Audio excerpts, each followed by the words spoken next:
యోహాను సువార్త 14వ అధ్యాయం 12వ వచనంలో దేవుని వాక్యం చెబుతుంది, నాయందు విశ్వాసం ఉంచిన వాడు నేను చేయు క్రియలను తాను చెయ్యును, మరి దానికంటే గొప్పవి చెయ్యును అని దేవుడు అక్కడ చెబుతున్నారు.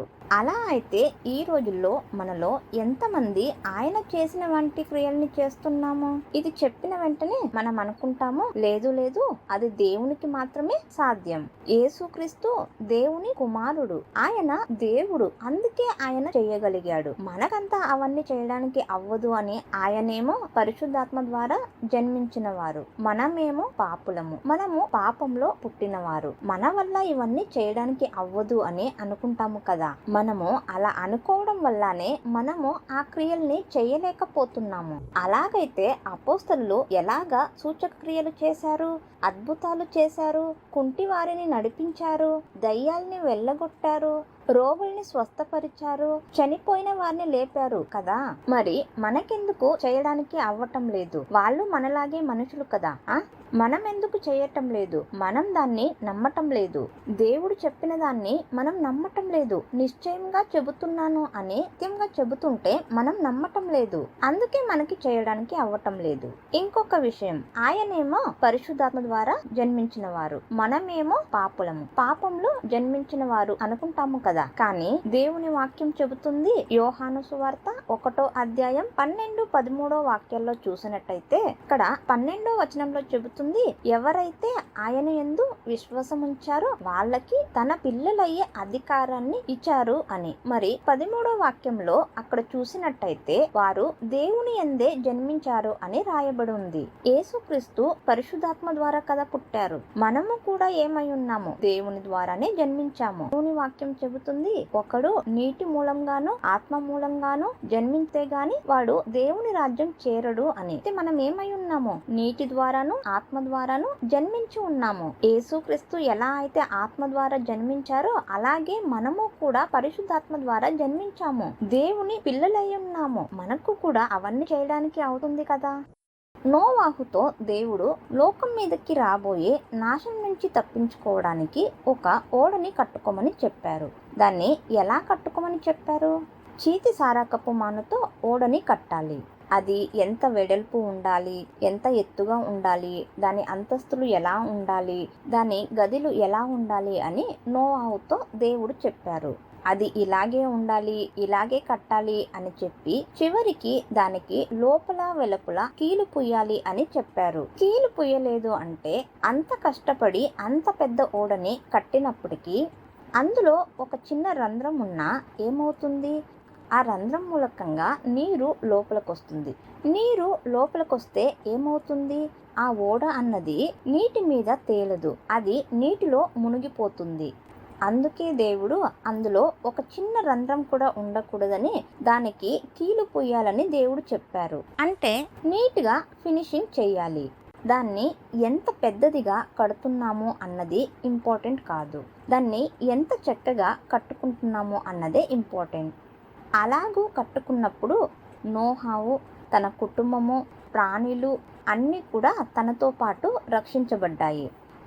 ఆ సమయంలో నోవాహు ఆ ఓడని కట్టుకుంటున్నప్పుడు అందరూ ఆయనని చూసి నవ్వుకున్నారు, హేళన చేశారు. కానీ వారందరూ నాశనమైపోయారు. రాబోయే నాశనం నుంచి తప్పించుకోవడానికి మనకు కూడా అలాంటి ఒక ఓడని కట్టమని దేవుడు చెప్తే మనము కూడా కట్టుకుంటాము అని మనం అనుకుంటాము కదా. దేవుడు ఇప్పుడు మనకు చెబుతున్నారు, నువ్వు నీ ఓడని కట్టుకో అని. నీ కోసము, నీ కుటుంబ వారి కోసము నువ్వు ఓడని నిర్మించుకో. ఎలా కట్టాలి? దేవుని వాక్యంలో. రోజు రోజుకి మనము ఆయన ఆజ్ఞల్ని పాటిస్తూ, ఆయన వాక్యాన్ని వింటూ, ఆయన చిత్తానుసారంగా మనము మన ఓడని కట్టుకోవాలి. అందులో మనము ఒక ఆజ్ఞని అతిక్రమించిన, ఒక విషయంలో పాపం చేసిన అంత పెద్ద ఓడలో ఎలాగా ఒక చిన్న రంధ్రం పూర్తిగా ఆ ఓడని నీటిలో ముంచి వేస్తుందో అదే విధంగా మన పాపము కూడా మన రక్షణని పూర్తిగా నాశనం చేస్తుంది. అందుకే మనము ఒక చిన్న రంధ్రం అన్నది కూడా లేకుండా, ఒక పాపం అన్నది కూడా లేకుండా రోజు రోజుకి మనము దేవుని వద్దకి వచ్చి దేవుని వాక్యంలో మనము మన ఓడని కట్టుకోవాలి. దేవుని వాక్యం చెబుతుంది మన దేహం దేవునికి ఆలయమయ్యి ఉన్నది అని. దేవుడు వచ్చి నివసించే స్థలం. పాత నిబంధనలో చూస్తే దేవుడు దేవుని ఆలయంలో నివసించేవారు. ఈ కాలంలో చూస్తే అంటే కొత్త నిబంధనలో దేవుడు మన దేహంలో వచ్చి నివసిస్తారు. మన దేహం ఆయనకి ఆలయమై ఉన్నది. కొంతమంది చెబుతూ ఉంటారు, మన దేహం దేవునికి ఆలయమై ఉంటే నేను దేవుని ప్రసన్నతని అనుభవించటం లేదు, నాలో దేవుడు ఉన్నాడని నాకు అనిపించటం లేదు, ఎందుకు అని అంటుంటారు. ఎందుకు అంటే పాత నిబంధనలో సొలొమోను దేవునికి ఫస్ట్ టైం ఒక ఆలయాన్ని నిర్మించాడు. దాన్ని కట్టినప్పుడు 1 రాజులు 6వ అధ్యాయం అందులో పూర్తిగా మనం చూసినట్టయితే దాన్ని ఎంత వైభవంగా అతడు కట్టాడు, ఎలా నిర్మించాడు అని మనం అక్కడ చూడవచ్చు. దాని ఒక్కొక్క మూల, ఒక్కొక్క గది, ఆ ఒక్క గోడలు, ఆ నేల, ఆలయం బయటి భాగం అంతాను ఎంత అద్భుతంగా అతడు నిర్మించాడు కదా. అది పాత నిబంధనలో. కొత్త నిబంధనలో మనము దేవుని ఆలయమై ఉంటే మనము మన ఆలయాన్ని ఎలా కట్టుకుంటున్నాము, ఏ రీతిగా దాన్ని ఉంచుకుంటున్నాము. ఇప్పుడు ఉదాహరణకి ఇలా అనుకోండి, మీ ఇంటికి ఒక అధికారి వస్తారు అని అనుకోండి. ఆయన మీ ఇంట్లో కొన్ని రోజులు ఉండటానికి లేదంటే మీ ఇంట్లో ఉండడానికి వస్తే మీరు ఏం చేస్తారు? ఇంటినంతా నీట్ గా క్లీన్ గా శుభ్రం చేసి ఆయన ఉండటానికి స్థలం ఇస్తారు కదా. కానీ ఆయన వచ్చినప్పుడు మాత్రము ఆ ఇంటిని శుభ్రం చేసి ఆయన అక్కడ ఉండడానికి వచ్చాక ఆ ఇంటిని శుభ్రం చేయలేదంటే ఎన్ని రోజులు అక్కడ ఉంటాడు? కొన్ని రోజులు చూస్తారు. చూస్తూ ఆ ఇల్లు అలాగే క్లీన్ చేయకుండా గలీజుగానే ఉంది అంటే అక్కడ ఉండటానికి అవుతుందా? నువ్వు ఉన్న ఇల్లే కొద్దిగా గలీజున్నా నువ్వు అక్కడ కూర్చుంటావా? కూర్చోవు కదా. మనము ఉండే ఇల్లే మనం ఏం చేస్తాము? రోజు రోజుకు దాన్ని క్లీన్ చేస్తాము. ఎక్కడైనా ఏమైనా కొద్దిగా డస్ట్ వచ్చినా కొద్దిగా గలీజైనా వెంటనే క్లీన్ చేస్తాము. అలా అయితే దేవుడు మన ఆలయానికి ఉండటానికి వస్తే మన దేహాన్ని మనము దేవునికి ఆలయంగా ఉంచామా? ఆ రీతిగా మన హృదయాన్ని మనము క్లీన్ చేసి ఉంచామా? ఇంకా మన హృదయంలో ద్వేషం, పగ, జగడం, అసూయ ఇదే నిండుకుని ఉంటే ఆయన ఎలాగా మన హృదయంలో వచ్చి ఉండటానికి అవుతుంది? ఇదంతా ఉన్నప్పుడు ఆయనకి ఒక గలీజైన ఇల్లు ఉన్నట్టు ఉంది. అలా అయితే దేవుడు ఎలాగా మన హృదయానికి వస్తారు, మనలో నివసిస్తారు? మనం దాన్ని గ్రహించి దేవుని వాక్యంలో రోజు రోజుకు శుభ్రం చేయాలి. ఒక రోజు చేసి మానేయడం కాదు, చాలా కష్టపడి దేవుడా నా లోనికి రా అని చెప్పి మనల్ని మనము చాలా క్లీన్ గా పెట్టుకుంటాము. దేవుడు వచ్చాక దాన్ని క్లీన్ చేయడమే మానేస్తాము. అందుకే మనలో కొంతమందికి దేవుని ప్రసన్నత, దేవుడు మనలో ఉన్నాడనే అనుభవం అవ్వటం లేదు. యోసేపు చెరసాలలో ఉన్నప్పుడు అతన్ని వచ్చి చూడడానికి ఎవరూ ఉండలేదు. తనని విడిపించేవారు ఎవరూ ఉండలేదు. విడిపించటానికి కాదు, నువ్వు ఎలా ఉన్నావు, ఏం చేస్తున్నావు, భోజనం చేస్తున్నావా, పడుకుంటున్నావా, ఏం చేస్తున్నావు అని అడగటానికి కూడా ఆయన బంధువులు కానీ స్నేహితులు కానీ ఎవరూ ఉండలేదు. కానీ అతనిని దేవుడు మాత్రం చూస్తూ ఉండేవారు. దేవుడు అతనిని తగిన సమయంలో విడిపించారు. అదే విధంగా ఈరోజు మీలో ఎవరైనా ఏదైనా కష్టంలో చెరసాలలో పడిన అనుభవంలో ఉన్నట్టు ఉన్నారా? అదే సిచ్యువేషన్లో ఉన్నారా? నా కష్టంలో నాకు సహాయం చేసేవారు నాకు ఎవరు లేరు, నేను ఎలా ఉన్నాను అని నన్ను అడగడానికి కూడా నాకు ఎవరు లేరు, నేను ఏం చెయ్యాలి, నేను ఎక్కడికి వెళ్ళాలి, నాకు ఎవరున్నారు, ఈ కష్టం నుంచి నన్ను విడిపించేవారు ఎవరు అని బాధపడుతున్నారా? బాధపడకు, యోసేపు దేవుడు మన దేవుడు. చూడండి, ఆ పానాదాయకుడైన ఆ మనిషికి తన కలకి అర్థం చెప్పి నువ్వు బయటికి వెళ్ళాక రాజుతో నా గురించి చెప్పు అని యోసేపు చెప్పాడు. ఒకవేళ యోసేపు చెప్పినట్టు ఆ వ్యక్తి రాజు దగ్గర వెళ్ళి యోసేపు గురించి మాట్లాడి బయటికి గనక తీసుకుని వచ్చి ఉంటే ఆ పని మనిషి చెయ్యి కింద ఏదైనా ఒక పని చేసుకుని లేదంటే ఏదైనా ఒక చిన్న పని చేసుకుని ఉండవలసి వచ్చేది. కానీ దేవుడు అతనిని విడిపించినప్పుడు ఐగుప్త దేశం అంతటి మీద తనని గొప్ప అధికారిగా చేశారు. వేరే ఎవ్వరూ కాదు, దేవుడే చేశారు. అదే విధముగా దేవుడు నిన్ను విడిపించినప్పుడు, దేవుడు నిన్ను ఈ కష్టం నుంచి విడిపించినప్పుడు ఖచ్చితంగా అతడు నిన్ను ఒక ఉన్నత స్థితిలో ఉంచుతాడు. అతని కోసం వేచి ఉండు. అతడు నిన్ను ఖచ్చితంగా చెయ్యి విడువడు. యోసేపుకు తోడుగా ఉన్న దేవుడు, యోసేపు కష్టకాలంలో తోడుగా ఉన్న దేవుడు నీకు ఖచ్చితంగా సహాయం చేస్తాడు. నువ్వు ఇప్పుడు ఉన్న చెరసాల అనుభవం నుండి, అది ఒకవేళ అప్పులు కావచ్చు, రోగం కావచ్చు, లేదంటే వేరే ఏ విధమైన కుటుంబ సమస్యలు కావచ్చు, పిల్లల విషయం కావచ్చు, భార్య, భర్త, తల్లి, తండ్రి, ఇలాగా ఏ విధమైన కష్టాలు కావచ్చు, లేదంటే నువ్వు నీ బిజినెస్ లో మునిగిపోయి ఈ కష్టం నుంచి నన్ను ఎవరు విడిపిస్తారు, నాకు సహాయం చేస్తాను అని చెప్పారు, కానీ ఎవరు చేయటం లేదు, నేను ఏం చెయ్యాలి, ఎక్కడికి పోవాలి అని ఆలోచిస్తున్నావా? దేవుని వైపు చూడు. దేవుడు ఖచ్చితంగా నిన్ను చెయ్యి విడువడు. రోమీలకు రాసిన పత్రిక 8వ అధ్యాయం 15వ వచనంలో చూసినట్టయితే, మనము మరలా భయంలో పడటానికి దాస్యపు ఆత్మను పొందలేదు గాని దత్తపుత్రాత్మని పొంది ఉన్నాము అని ఉంది. మనలో ఎంతమంది దేవుని దగ్గరికి కుమారుడు అనే భావంలో వెళ్తున్నాము? కుమారుడు అనే భావంలో వెళ్తున్నామా, లేదంటే ఇంకాను దాసుని భావంలో వెళ్తున్నామా? దాసుడు కాదు, కుమారుడు.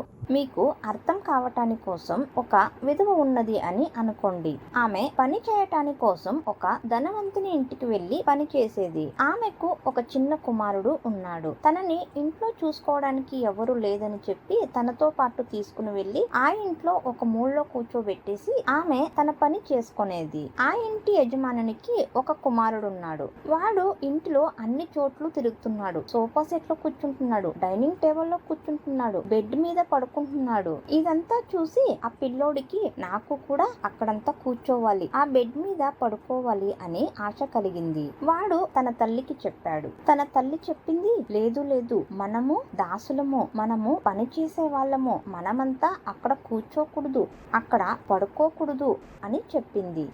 రోజు ఆ బాబు అడిగినప్పుడల్లా ఆమె అలాగే చెప్పేది. ఇదే విధంగా ఉన్నప్పుడు కొన్ని నెలల తర్వాత ఆమె అనారోగ్యంతో చనిపోయింది.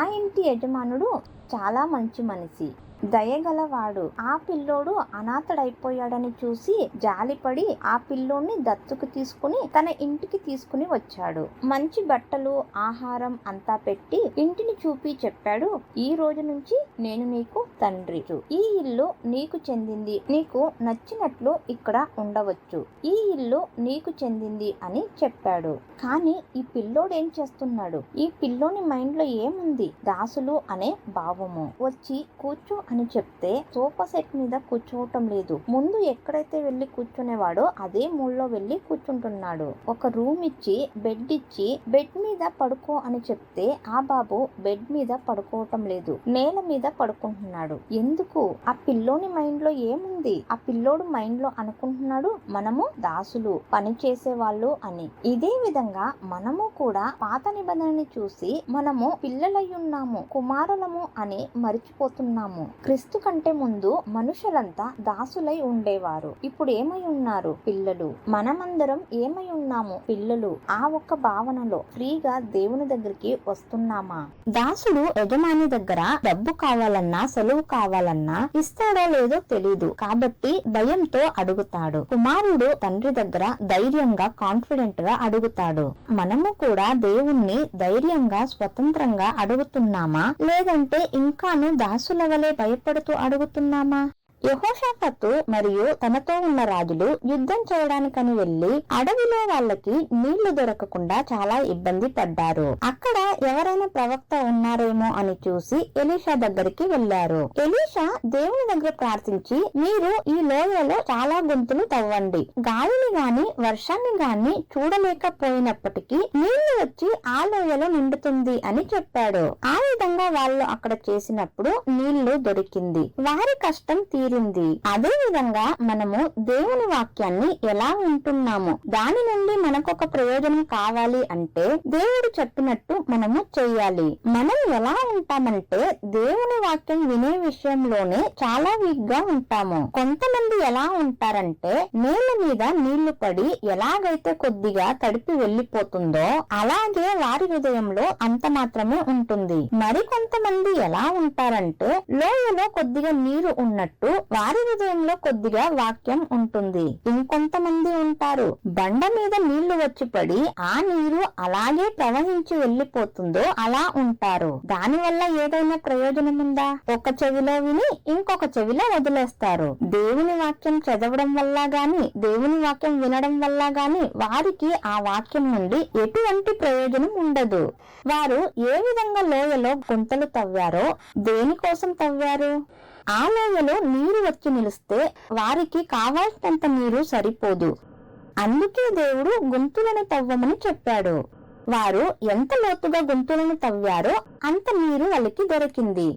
అదే విధంగా మనం కూడా దేవుని వాక్యాన్ని శ్రద్ధగా వినడం మాత్రం కాదు, పదే పదే వాక్యాన్ని ధ్యానించాలి.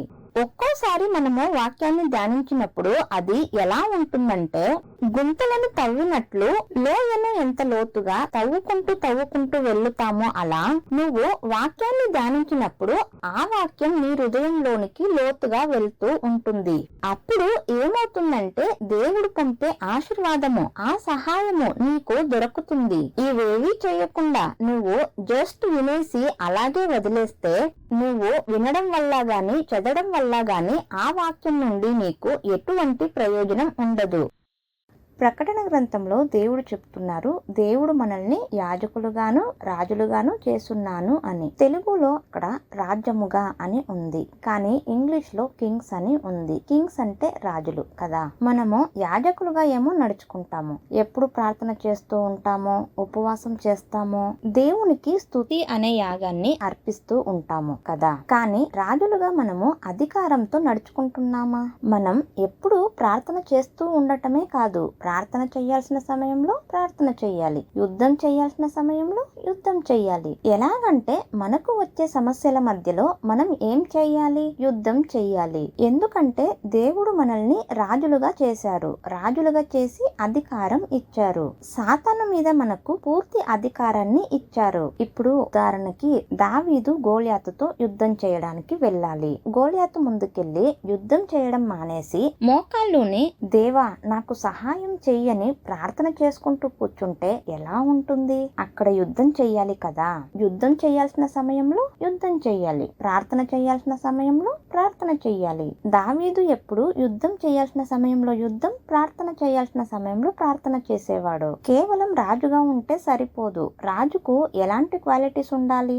దావీదును చూస్తే ఆయన ప్రార్థన చేసే సమయంలో ప్రార్థన చేసేవాడు, యుద్ధం చేయాల్సిన సమయంలో ధైర్యంగా దేవునిపై నమ్మకం ఉంచి యుద్ధం చేసేవాడు. కానీ సౌలుని తీసుకుంటే ఆ గోలియాతు వచ్చినప్పుడు 40 రోజులు ఇశ్రాయేలీయులు సౌలు భయపడి ప్రార్థన చేసుకుంటూ ఉండిపోయారు. వారు యుద్ధం చేయడానికి వెళ్ళలేదు. దావీదు నమ్మకంతో ధైర్యంతో దేవుడు నాకు సహాయం చేస్తాడని వెళ్లి యుద్ధం చేశాడు. అదే విధంగా మనం కూడా సమస్యలు వచ్చినప్పుడు జయం ఇచ్చేది దేవుడే, ఎందుకంటే దావీదుకు జయం ఇచ్చింది దేవుడే. దావీదు అక్కడ వెళ్లి పెద్దగా యుద్ధమో పోరాటమో ఏమి చెయ్యలేదు. మనం కూడా సాతానును అధికారంతో ఎదుర్కొనేటప్పుడు, సమస్యల విషయంలో మాట్లాడేటప్పుడు అక్కడ దేవుడు మనకు జయం ఇస్తాడు. ఆ సమయంలో మనం దేవుని దగ్గర దేవా సహాయం చెయ్యి అని కూర్చోవడం కాదు, మనం యుద్ధం చేయాల్సిన సమయంలో యుద్ధం చెయ్యాలి.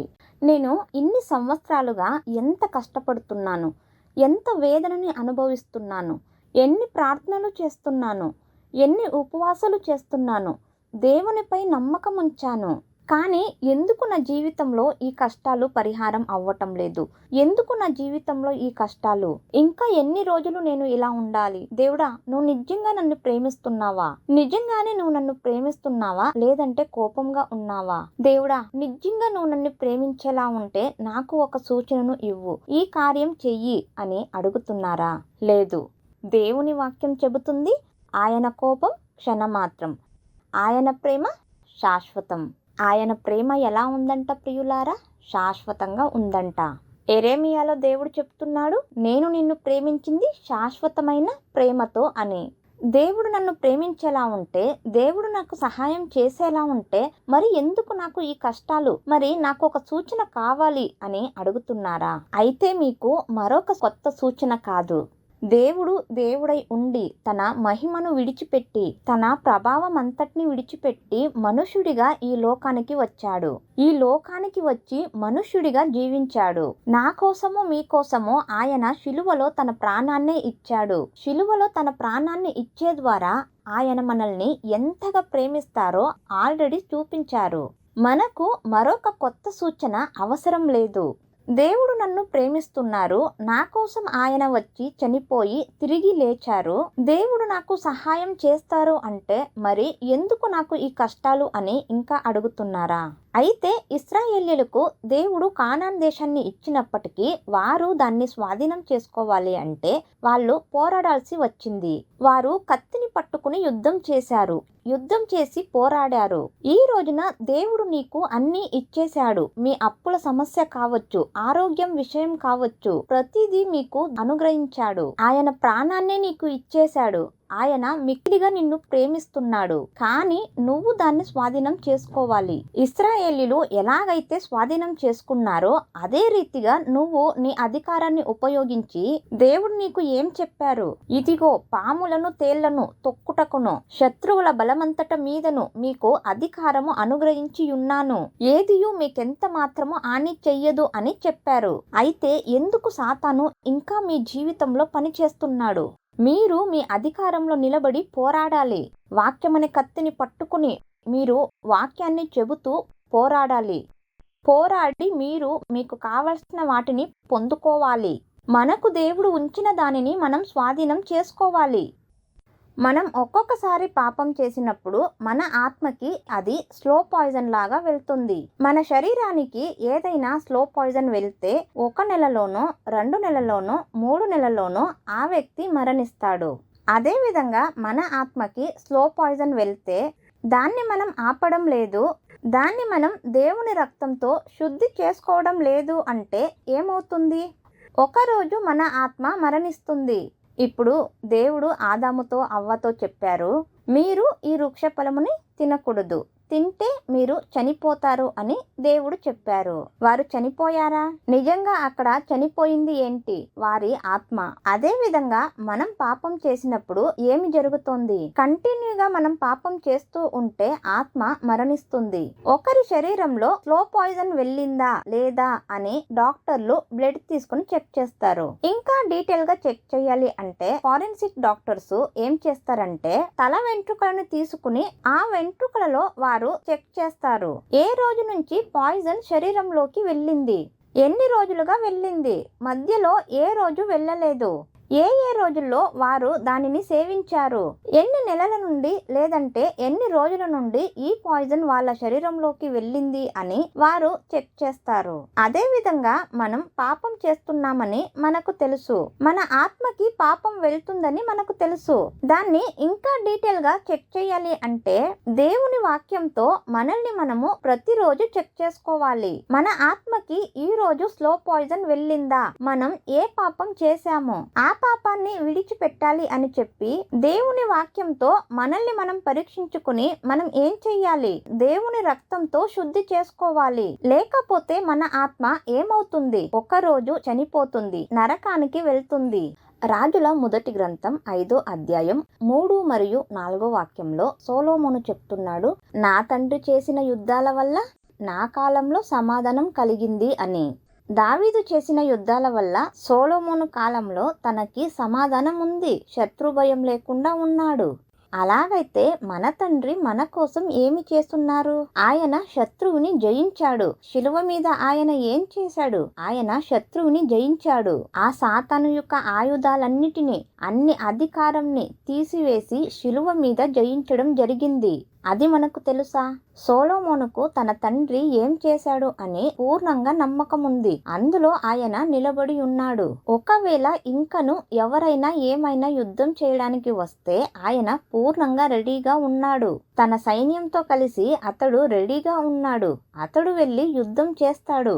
అలాగైతే మన తండ్రి మన కోసం సాతానుని జయించి ఉన్నాడు. వాని మీద మనకి పూర్ణమైన అధికారం ఇచ్చి ఉన్నాడు.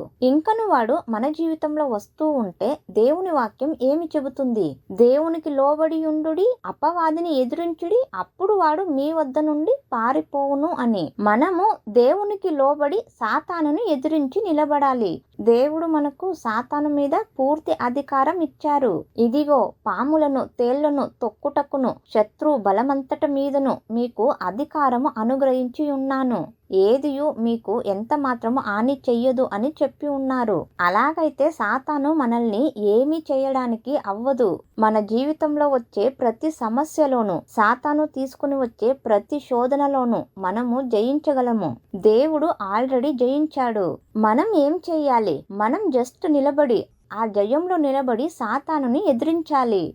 సొలొమోనుకు ఉన్న సమాధానము, ఆయనకి ఉన్న ఆ ఒక ఫ్రీడము, ఆయనకి ఏ ఒక అధికారం దొరికింది, ఆయన ఎవ్వరు అని పూర్తిగా తెలుసు. ఈ రోజులో దేవుడు మన కోసం ఏమి చేశారు, మన తండ్రి మన కోసం ఏమి చేశారు, మన అధికారం ఏమిటి, మనం ఎవ్వరు అన్నది మనకు తెలుసా?